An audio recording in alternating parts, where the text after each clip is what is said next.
Sydney Wicker back on the third segment of the show, but also back in Texas after a lovely trip to Raleigh. You know, it's great this time of year. The Carolinas, they're beautiful. The people there, very nice, except for the ones that travel down from a not so nice state of Connecticut. Trust me, those people aren't nice. Massachusetts isn't either, but we're talking about Connecticut right now. So the big story in college basketball is this viral video that goes out Sunday afternoon, right as the Baylor game's tipping off, because it's Dan Hurley coming through the locker room or the tunnel to the locker room where media is allowed to be, and talking to the Baylor players. Hey, hope these refs don't F you the way they F'd us, Baylor. And it's so patented Dan Hurley. Like, no one was surprised to see that. But then, Sydney, as you're doing the Baylor game, you got a front row seat to what transpired next from the UCONN SID. Take us there. So everybody buckle up, because the tea is hot and it's piping after this experience. I have never experienced anything like this in my life. You guys, I feel like, kind of got to know me through this podcast, and I'm chill. I don't like the drama. Cam gives me these crazy questions sometimes. I'm like, Cam, that's not me. Like, I tee her up for total drama all the time. Like, oh, that's a lot. Yeah, I would never survive on reality TV. I'd be so boring. They would send me home immediately. But anyway, so this guy was sitting next to, his name's Joey Ellis. He's the one who took the video of the guys walking out. You mentioned that was an area he could film in, which is correct. And you're not allowed to film on the arena floor. So I was watching the mascots go back and forth. Bruiser and the Duke mascot had a little moment.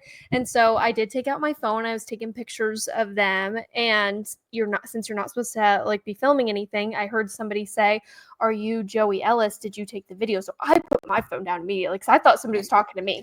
I was like, I'm not doing anything I'm not supposed to do. I'm not Joey Ellis. I'm not Joey Ellis. I'm fine. I am a goody two shoes to my core. I follow the rules. Like, I am a listener. And so I was freaking out. And then I turn and he said, "I need you to delete that video." And he says, "I'm not deleting the video." This is an SID talking to him, wearing the UConn gear. Like, you could tell he was affiliated with the university. And then he says, "Well, that was a private conversation," to which Joey says, "There was nothing private about that conversation." And then the SID, who we now know as Bobby Mullen, said, "Well, then I'm going to ruin your life." And I literally, my eyes were wide open. He storms off, walks to the opposite side of the court, and I look over at Joey, and the first thing I says is, "Are you okay?" Because, like, I'm not okay, and he wasn't even talking to me, but I'm scared out of my mind right now.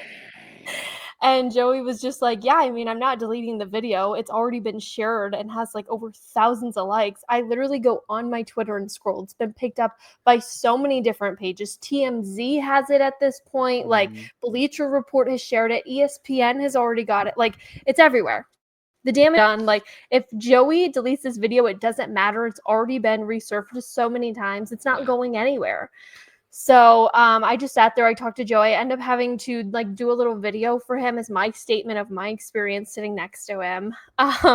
It's been a whole. I'm sure his bosses needed that, to be totally honest with you. Yeah, I'm sure his bosses were like, "Okay, what happened? Like, what rule did you break?" When an SID comes down on you on like that, that's your employer's next question. Okay, what happened? What rule did you break? Exactly. And the SID character witness Sydney Wicker. I was like, I'm not ready for this. This is not the just a regular witness. Yeah.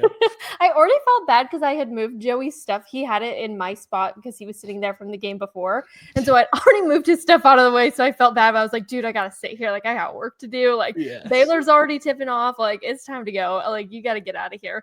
But yeah, as he was just sitting next to me, and then he starts getting info from his coworkers that the SID had called his work already and was like saying some things over there. It was a lot, but yeah, not a really good look for UConn. No. And so Bobby Mullen does not come back, right? He doesn't come back to apologize to Joey in person. Nothing like that. Nope. And Joey sat with me for most of the game. And then after the game, he asked if he could get my phone number because he was like, I'm probably going to need a statement of sorts out of you if you don't mind. Yeah. And at first I was like, I don't really want to get involved. But then I was also like, well, I can just tell you as a witness, like what I experienced. But like, that's pretty much as far as I want to go. So yeah. And I texted him yesterday to see if he was doing okay. You know, like he's such a nice guy. He's also a fellow Michigander. So like we started talking about Michigan, you know, talking about we have a lot to talk about, but yeah, it was really intense for somebody who was just trying to watch her team play and write my web story and take my game notes. It was a lot more than I anticipated happening in my seat on the courtside. That's nuts, man. Sydney becomes like the Al Cowlings of this week, like the Cato Kalin or something. Wow, that's wild, man. And like, I know that's not a Baylor thing, but A, we had Sydney right there in the front lines, and B, like, there, but for the grace of God, go any of us that have a credential. Like, again, this kid was within his right. I don't know. This man was within his rights to film that. And, you know, Bobby Mullen had come and said something like it was supposed to be private. It's like, it's not private. Dan Hurley is yelling in the tunnel. Like, a fan could have taken that video from behind and picked up the same thing, right? 100%. Like, it's, and it could happen to any of us that happens. And thankfully, you know, I've had some minor problems with Baylor SIDs before, but for the most part, I don't think any of them are going to do that. No. And we have some good people working in that department. So hopefully you don't have to worry about that at home, Sydney. But how about that? You've all heard the story this week, and now you get it front and center, how it actually played out. That's nuts. None of it was like, everything that was said is exactly what happened. I know his station, Joey's station, like did a story on it pretty much saying this is what happened to our reporter, and the SID Bobby Mullen like released a statement and stuff and just basically said that Joey didn't have to take that video as a journalist because he knows the kind of implications that would have had, and he selfishly did. That was basically what they said. And that's not true. Like, as reporters, we do have to hold coaches, presidents, governors, whoever accountable for their actions. That is part of the job to a certain extent. Yes. So he was doing his job. If you're curious, people did the same thing to Scott Drew. They did the same thing to Duke's head coach. Like, as I paid attention after that, because I was curious, and I watched everybody do that to every other coach that came through the tunnel or as they were walking out of the locker room. So this was okay. Nobody stopped anyone in there because this is a safe spot to do that. And that is, by the way, Bobby Mullen saying that, that's really damning for SIDs everywhere, who I'm sure were cringing hearing that, because the SID has a tough role. It's a thankless role for the most part. I do have sympathy for that, but they are not supposed to be blocking journalism from happening. They are just supposed to be liaisons between, you know, the program, mainly the coaches, and the media.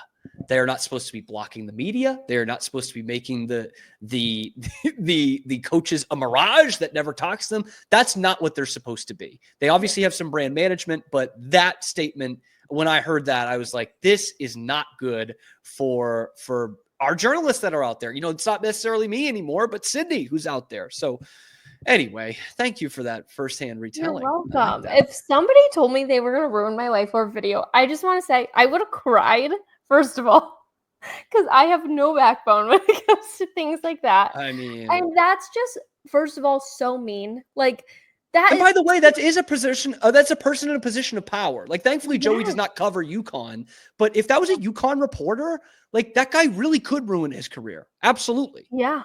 100%. And you had mentioned it, like, an SID's role is to just be there to provide information. I can promise you I know journalists and reporters, the media gets such a bad rep, but sometimes you just have to report on what you know and what you see. Like, that's part of it. Yeah. And I'm sorry, it's not always the good news, but we try to make good news when we can. If we want to tell an awesome story about, you know, I ran great sound bites of Rob Wright and VJ talking about their relationship they had playing with each other and what it meant for them to share their freshman year and what kind of big experience that was. That's a great thing to talk about. You know, the stories that I've got to share, that we try to do that as often as we can. We don't want to share the bad news, but when you create things like this, you have no choice but to share it. And it is what it is, unfortunately. But Oh man, I'm glad it's over with. Let me just say Yeah. that because it was a lot. I was stressed, and I was also stressed just to be sitting there in that area because I was like, if he comes back over here, like,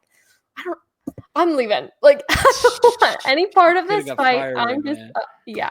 But truly, I was a fly on the wall for that conversation, and wow, that's all I have to say. Well, we're glad that it didn't happen to you and hope that it Thanks. does not. That's for sure.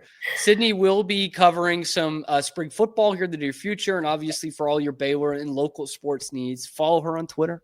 Check her out on the KCEN website, on the KCEN TV, and the app. Yes, It's all good there. job. It's all there for, it's all there for her to cover our teams that we love so much. Sydney, thank you so much for joining once again.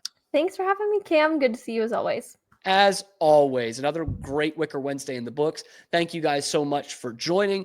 And we will see you tomorrow as we're going to talk some more basketball transfer portal tomorrow, what Baylor needs to look at.